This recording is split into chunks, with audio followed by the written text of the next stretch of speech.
Today we're going to be talking about financial aid one-on-one. So of course, this is our December webinar. So some of you all may have had the opportunity to tune in to our information session back in November. And some of you all may have watched it on YouTube. But again, my name is Brandy Kennedy, and I serve as the Assistant Director of Student Outreach and Post-Secondary Access. I know that you all can't see me today because I'm presenting, but I'm the person who's been emailing you, and I look forward to getting to know each of you and working with you as you continue to prepare for college and your careers. And we also have some other staff members on the line if they wanted to introduce themselves. Sure. Hi, everyone. My name's Alexis Moore, and I work for SAS Guilford as their navigator and project associate. Welcome. Glad to have you here. Hi, everyone. I'm Warshay Downing, Senior Director of Data and Post-Secondary Success. We're glad to have you here as well, and we're looking forward to engaging with you more. Thank you. All righty. Let's see. All right. So again, welcome. Thank you all for tuning in and taking time out of your busy days.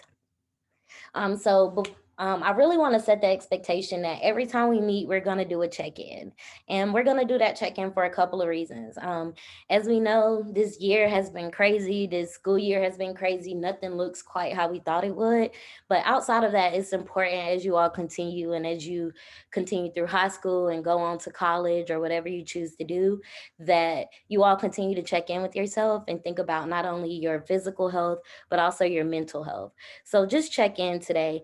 And I wanted to do that by asking you all to drop an emoji in the chat of how you all are feeling today. I know it's Monday, it's a little rainy, but how are you all feeling today? And I can't see the chat, which is the funny part. But our other staff members will definitely comment on it.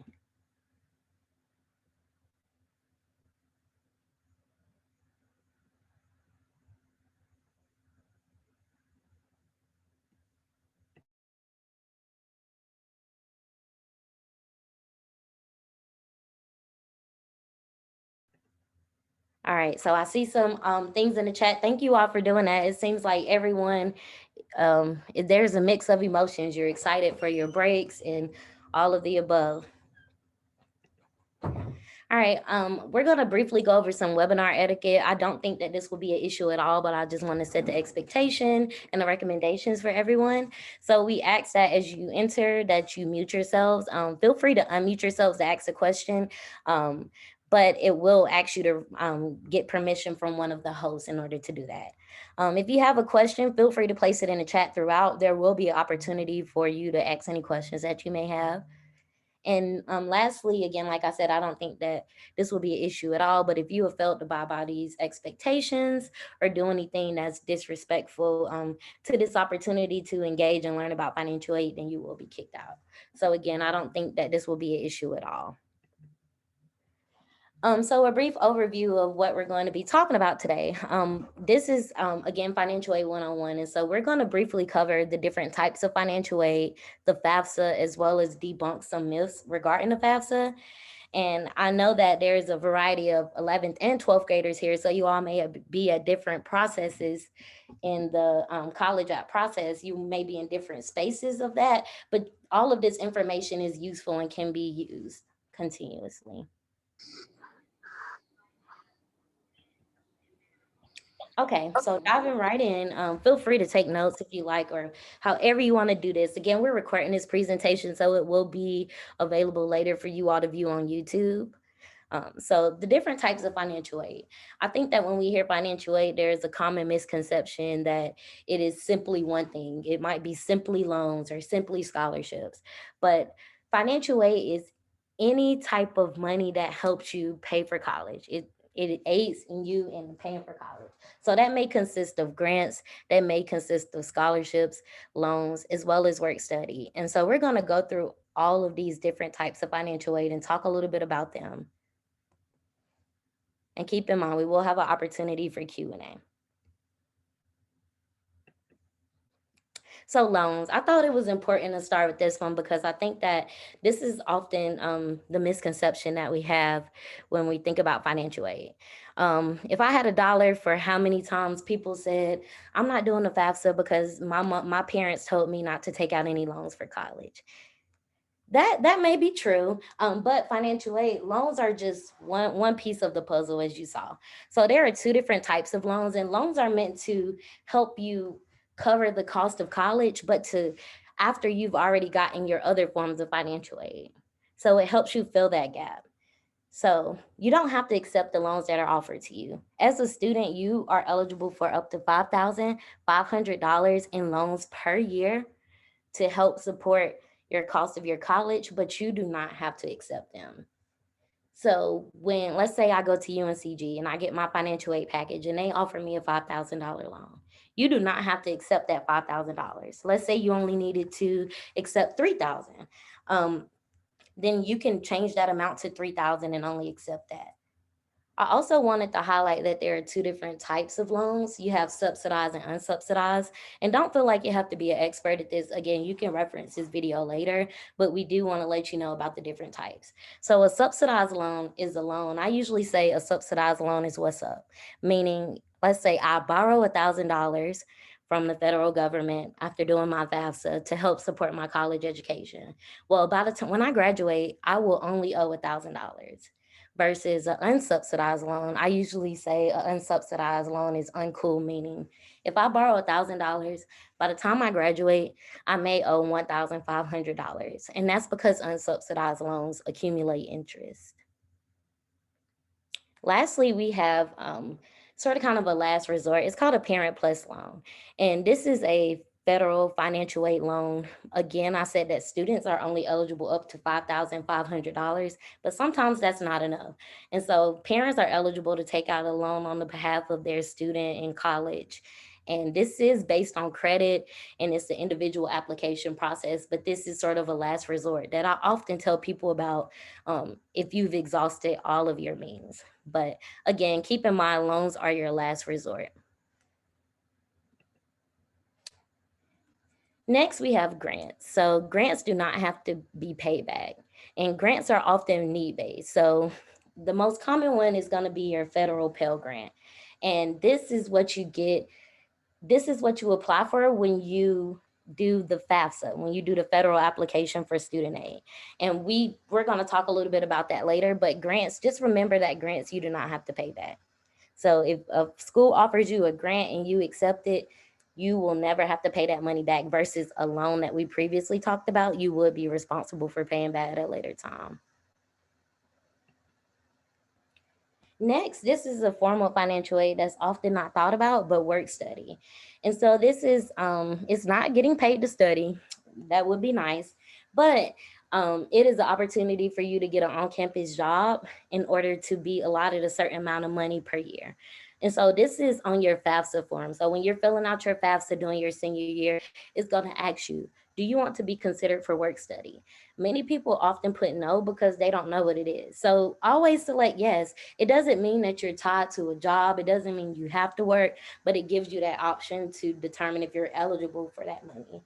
And so the way that that works is the federal government sends that money to the school, and then you find an on-campus job. Every school has a different process. I know where I went to undergrad at UNC Chapel Hill, there was like an application system and you could look at all the different work study jobs on campus. So you may work in the student stores, you may work in the rec center on campus. There might be a variety of different things. Um, Also, there are also opportunities for you to work in the community. I would like to highlight, as you all consider institutions around here, that as Guilford has work study partnerships with many of our institutions in the area, allowing students to get some experience working in the field of education, but as a work study job through the university. So again, this money does not have to be paid back, and it is, again, on your FAFSA application, you have to indicate that you want to be considered for this. So our next and last form of financial aid is going to be scholarships. I'm sure we've all heard of these. This is what we want. This is what everyone wants. Everyone wants a scholarship, a full ride scholarship. So again, this is money that you don't have to pay back, just like a grant. And there are different types of scholarships for anything. I know you've heard someone say before, you could get a scholarship for being left-handed. You can get a scholarship for having six toes. You can like different, a variety of different things. Many common ones are athletic scholarships, but other scholarships include merit-based, meaning scholarships solely based off of your academic performance in high school. It's important that when you're thinking about scholarships, that you not only think about those big national scholarships like the Jack Kent Cook Foundation and the Gates Millennial Scholarship, but that you also look local. So, of course, we have Say As Guilford here, which is a local organization that provides scholarships, but you also have many local fraternities and sororities that provide scholarships, as well as community foundations. Um, Scholarships can be renewable or non-renewable. So when you're looking for them, it's important for you to read the requirements. And so if it's renewable, that means, let's say it says a $10,000 renewable scholarship. That means for 4 years or whatever time it indicates, you will get that scholarship. But keep in mind that those typically have parameters such as maintaining a certain GPA or being enrolled in at least 12 hours, which is considered being a full-time student. So as you all look for those scholarships, make sure you're paying attention to due dates and requirements and not just looking for scholarships. Like even when you're doing your college applications, sometimes schools will say, in order to be considered for scholarships, you must apply by this date. So ensure that you are not leaving money on the table.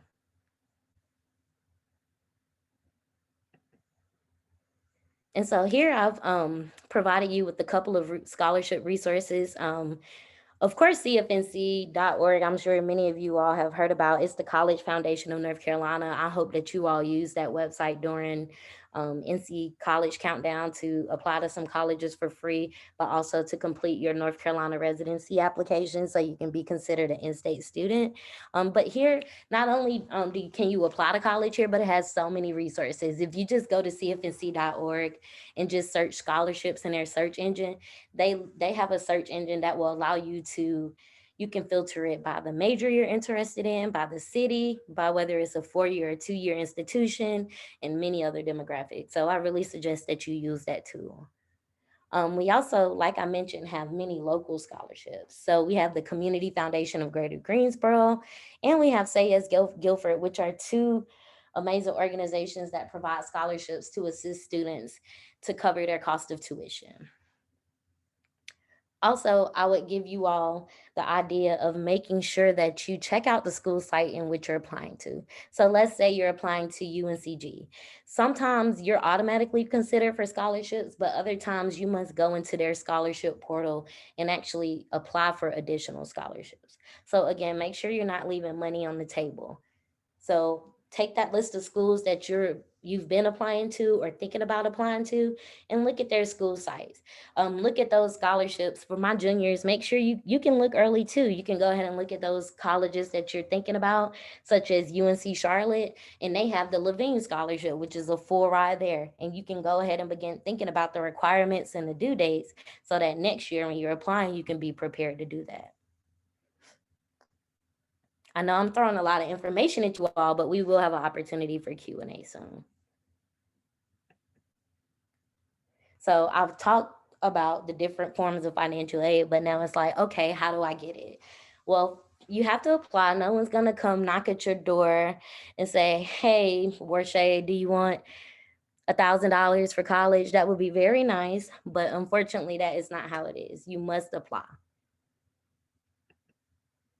And so the way in which you qualify for financial aid is by doing the FAFSA. Can you all use, let's see, your reactions and show me if you all have heard of the FAFSA before?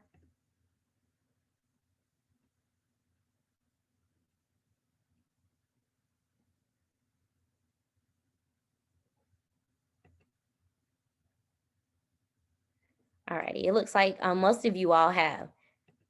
So the FAFSA is the free application for federal student aid. And this is an application that allows you to, that allows the government to determine how much your family can contribute to your college education.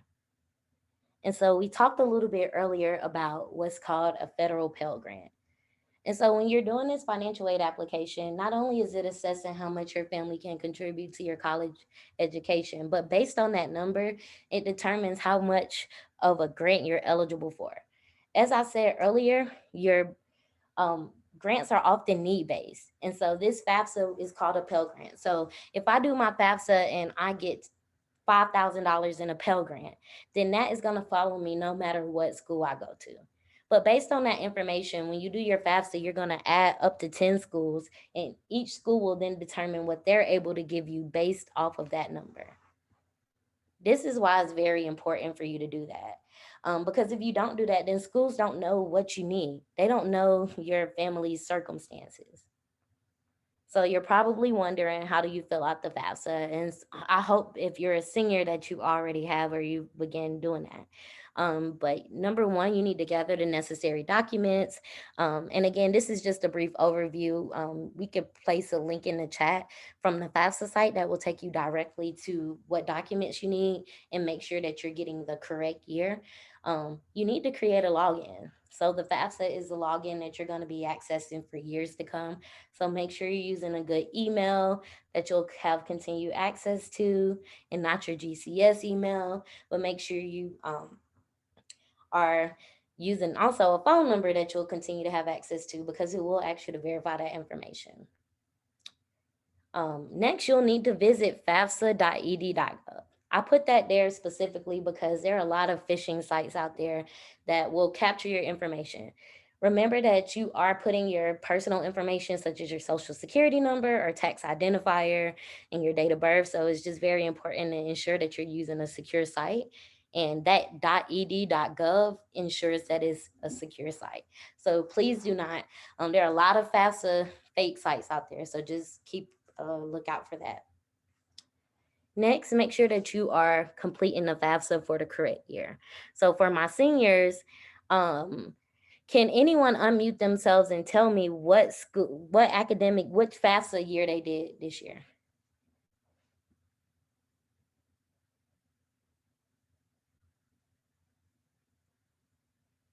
Or would you do the 1920 FAFSA, or would you do the 21-22 FAFSA?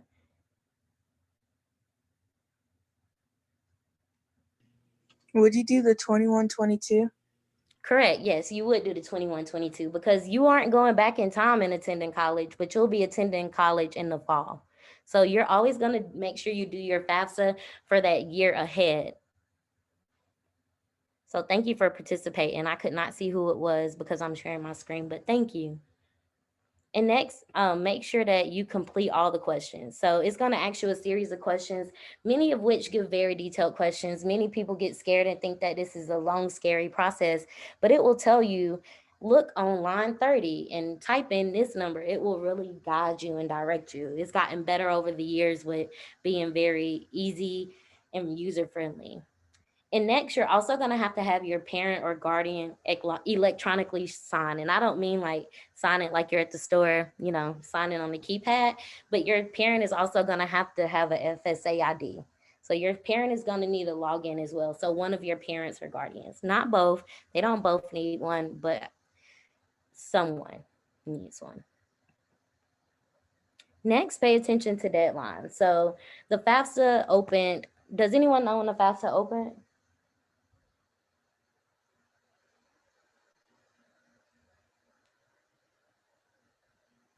Was it October 1st? Yes, it was October 1st. Thank you. So the October 1st is an important date to remember. Not only did the FAFSA open, but the Sayers Guilford scholarship application also opened.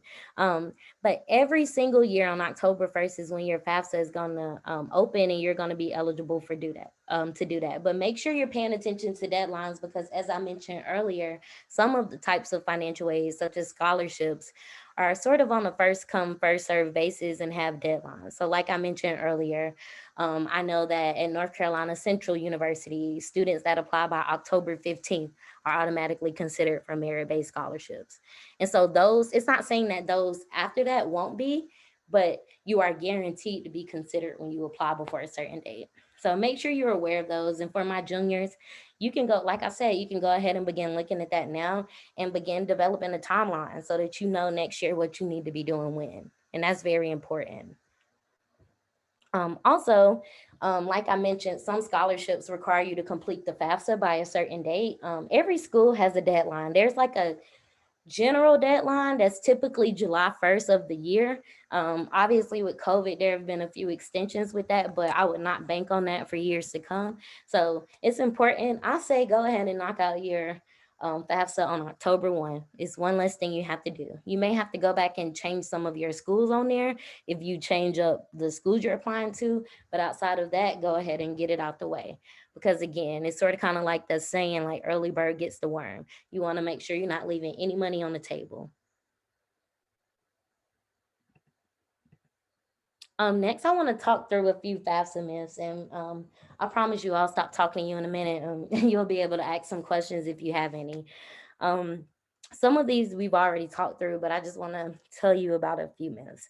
So, number one, some people think that the FAFSA is just loans. Like I mentioned earlier, if I had $1 for every time someone said, I'm not doing that because I'm not taking out any loans, then I would I would definitely be rich. But it's important, like I just showed you, that there are all different forms of financial aid that the FAFSA qualifies you for, and that includes loans, grants, as well as scholarships, and even the opportunity to work on campus in a work study job.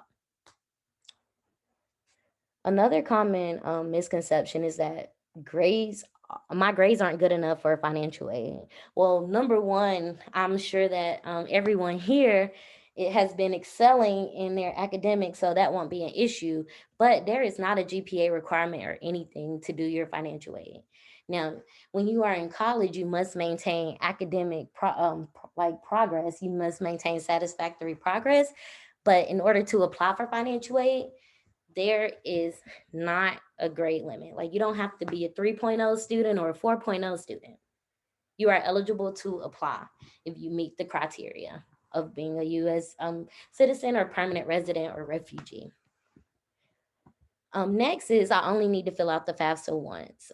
So every single year you need to fill out the FAFSA. Every single year that you're going to be going to college, the following year you'll need to fill it out. So, for example, I am in graduate school and I need to fill out my FAFSA every single year. I still fill out my FAFSA. So, if you plan on being in school, then you need to be doing your FAFSA on October 1st, even if you think you don't qualify. Another common misconception is that you have to wait for your parents to file their taxes for this year. And so, sort of telling my age a little bit, when I was applying to college, when I was applying to undergrad, you had to wait until your taxes were complete and use those taxes. So I would always ask my mom, like, all right, have you filed your taxes yet? But now they've made it a lot easier. And so you are able to begin filing your FAFSA using the taxes from the prior year. So this year you would use your 2019 taxes. And I don't want y'all to think too hard about which year you're using. I just need you to know that this year you're using 2019, and each year after that, it just goes up the next year. So this year you use 2019, next year when you file, you'll use 2020.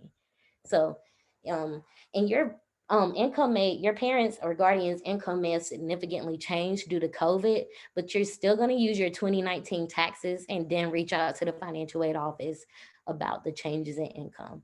You must use the 2019 taxes. We've already talked about this next one a little bit about the fact that the FAFSA does have a deadline. It sometimes, again, like I said, this year was extended due to COVID, but most schools have a priority deadline in which they are able to guarantee you funding or at least some type of aid in the form of federal aid or loans by a certain date. But you must pay attention to those days. Next is, we've already talked about this one as well, is that you must accept the loans offered to you. Like I mentioned earlier, just because a school offers those loans to you, you do not have to accept them. I'm sure many of you all have heard other people talking about how they had those amazing refund checks in college, but they regret it now. That may be because they were accepting money and loans that were above the cost of attendance. And They didn't have to accept all of those loans. They could have said, oh, I only want to borrow the money that I need, which is 2,000 versus that 5,000. So make sure that you're thinking about that as you're presented with your different options after you do your FAFSA and get your financial aid package. So those are just a few myths that I've commonly heard about the FAFSA that I just wanted to debunk really quickly. So now the time has come for you all to ask question and clarification questions as we wrap up. So feel free to unmute yourselves. I cannot see the chat, so Warshay, if you don't mind reading some questions from the chat. Sure. Thank you.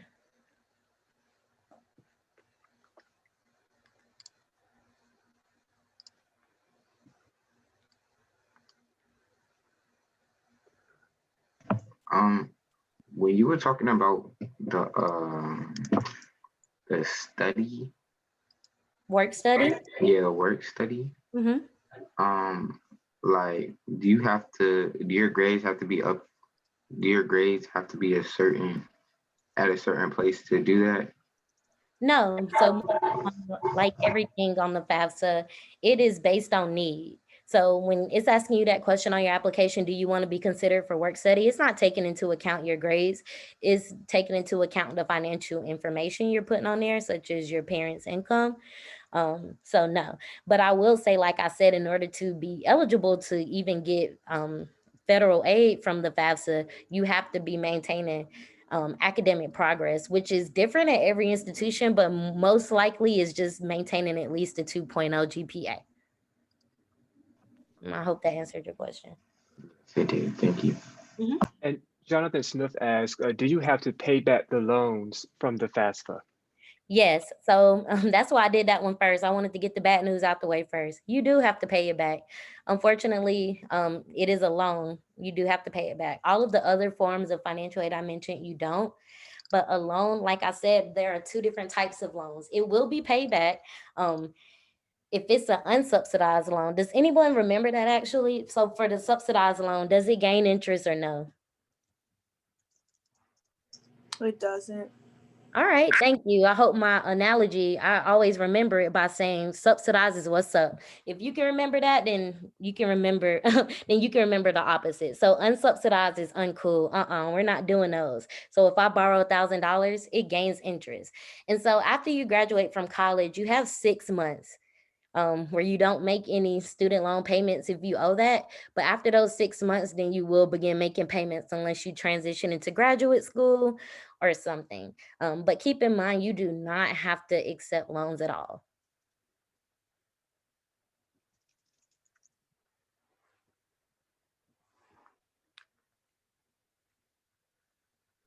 If you don't fill out your FAFSA 1 year, can you lose like your loans or your scholarships? Yeah, so the scholarships, so keep in mind there are many different types of scholarships. Some scholarships are need-based, meaning when you do your FAFSA, it sort of sends a message to the school like, hey, Brandy did her FAFSA. Her family's income is this much. So we know now that we need to give her a scholarship so that she can go here. If you don't do your FAFSA, then they're going to assume that you don't need any aid. As far as scholarships, there are different types. So if it's a school scholarship, then doing your FAFSA might impact that because they might be need-based. But if it's like a scholarship, like a community scholarship, like from your local church or something, it may not be impacted by your FAFSA. Does that answer your question? Yes, thank you. You're welcome. When to apply for financial aid? Okay, so you're gonna actually I'm gonna let someone else on the line answer the question. Can anyone tell I can't see your name, I'm sorry, I apologize, but can anyone tell this person when you will apply for financial aid? Isn't it October 1st? Yeah, of which year though? Is it like, do I do it October 1st when I'm in kindergarten? No. If you're a senior right now, you would do it for 21, 22, right? Okay, yeah, great answer. Not only did you give me the answer, you gave me additional details. So yes, you must be a senior. So there may be some juniors that are, graduating early. So when like your last year in high school, when you're going to college the next year is when you're gonna do it. But technically, like when you're a senior in high school, and that's when you'll do it. And thank you for bringing up the great point that you need to make sure that you're doing the correct year. So right now, when you're applying for financial aid, you would do it for the 2021-2022 year because you will be using the aid during that year. I know that that's very confusing. All right, we still have a few more minutes for some questions before we tell you all about some exciting things we have coming up.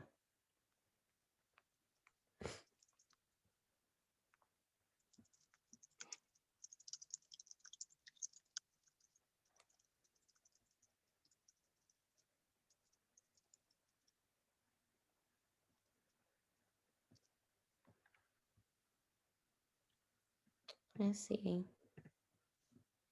It doesn't appear to be any more questions right now. Okay, great. All righty. So I know that I've presented you with a lot of information today, and some of it you may have retained, and some of it you may have not.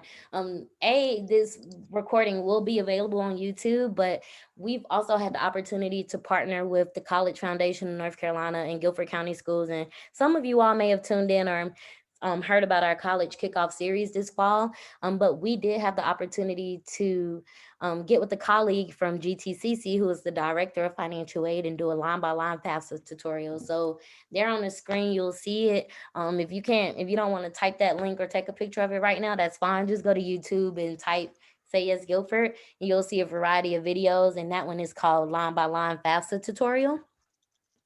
Also, I want you all to really use the resources, the free resources available to you.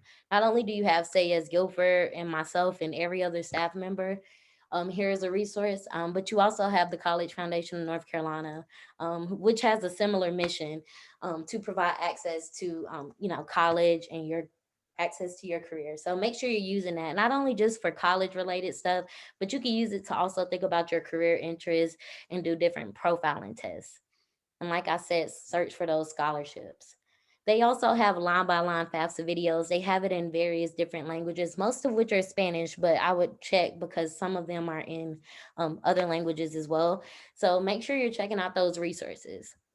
And lastly, we're going to be offering office hours. I know that you all may have seen that in the email that I sent you.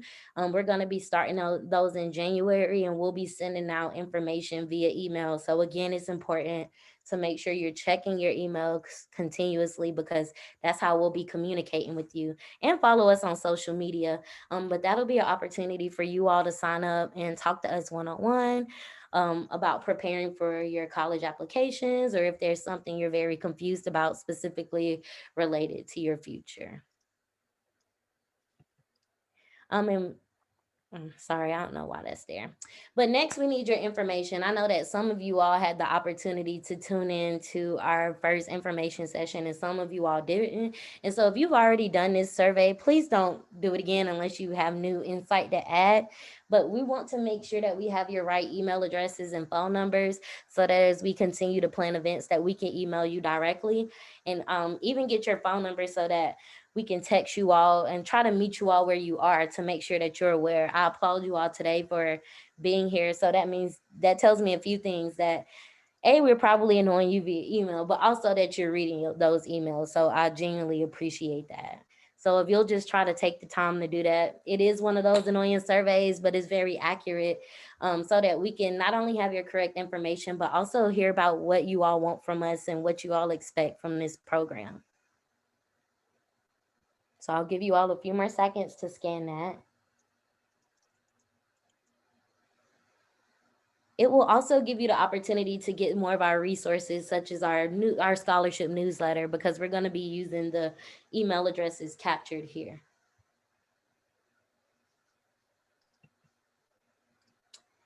And so I want to get you all in the mindset of every month you all are going to be seeing us and meeting with us and having a webinar at least once a month. And so that's just the only thing, but that's not the only thing. We also are going to be having office hours, but every month on the first Monday, you can count on us having a webinar. So you could go ahead and put it on your calendar. It's going to be the same time, 3 to 4 p.m. If we find that this isn't a great time for everyone, we'll continue to assess that, as we figure out if we're going to be back in school or not in the spring, about when is a great time. But based on the survey, this seems to be a good time that some of you all did. So just mark your calendars, January 4th, 3 to 4 p.m. Of course, I'll send you all out a reminder. But again, we need your correct email addresses in order to do that. But make sure you all are marking that on your calendar, because that's great as you all prepare for your SAT, ACT, and just thinking about test taking strategies in general to help you finish out the year strong. Next, I want to give you all, speaking about test anxiety, I want to also plug our test prep that's going to be going on next semester. We've announced it. We haven't really even announced this publicly, but we want you all to get first dibs. We want you all to be able to register at sayasguilford.org/test prep for free ACT and SAT prep. And I won't be the teacher. Don't worry. I'm not going to be teaching you all math and science because that is not my strong suit. But we will have A+ test prep facilitating some great test prep. And so anyone who's ever attended a session, some of you all may have attended our fall session for Say Yes. She's very engaging, very great. And I've left with a few test taking strategies myself that I can use as a graduate student. So again, feel free to take a second. Warshay, if you don't mind dropping that link in the chat, sayasguilford.org/test prep. I will see your names when you register. Perfect. Thank you, Warshay. Uh-huh. As I mentioned earlier, our office hours are coming soon, so be on the lookout for a link to sign up for a slot to meet with us one-on-one and chat about your college application process, or if you need help specifically with your FAFSA or navigating, figuring out where you want to go. We're here to help you, and we're part of that. So make sure you're on the lookout for that email so you can get first dibs as a time that's good for you. Lastly, we want you to hear more specifically about Say Yes Guilford. I know that this meeting specifically is not about Say Yes Guilford, but we are Say Yes Guilford. And in addition to the First Gen program, we also facilitate a lot of college access webinars and materials here in the Guilford County community and within North Carolina. And so we want you all to hear about Say Yes Guilford and our scholarship and our support services that we have. And so our next info session is going to be December 14th, 6 to 7 p.m. And you can register to attend by using the link there. I believe Warshay can place it in the chat. Right, I just did. I know Please register. we have a lot of registrations, but we want to make sure that we're capturing your information so that we can remind you all the time of these things going on. But it's great. Come hear about our scholarship, and me not just talking about scholarships generally, but we're Shay and I talking about the scholarships that we offer at Say Yes Guilford to public and private institutions in North Carolina and across the country. So again, I know we are at about 40 minutes, but thank you all. I want to thank you all for attending and taking the time to engage with us. I really appreciate you all engaging, talking with us, and even taking the time to join today. Again, I'm going to offer you all an opportunity to have any questions or last thoughts.